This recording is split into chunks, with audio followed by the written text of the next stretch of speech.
একাত্তর হচ্ছে আমাদের আবেগ, এটা আমরা হৃদয়ে ধারণ করি। একাত্তর আমাদের হৃদয়ে ধারণ করি, কিন্তু ওইটাকে পুঁজি করে আমরা ব্যবসা করি না। যারা একাত্তরকে পুঁজি করে ব্যবসা করতে চেয়েছে তাদের পরিণতি এই দেশের মানুষ দেখেছে। এটা হচ্ছে হৃদয়ের জায়গা ভাই।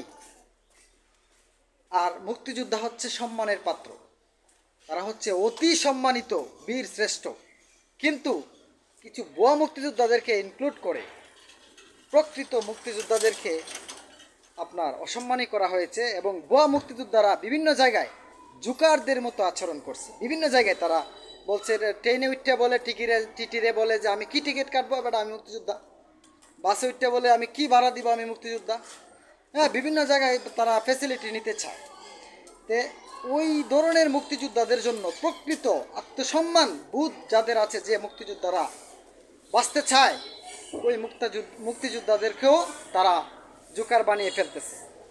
অনতিবিলম্বে যার যার অবস্থান, যার যার সম্মান জায়গা মতো রাখার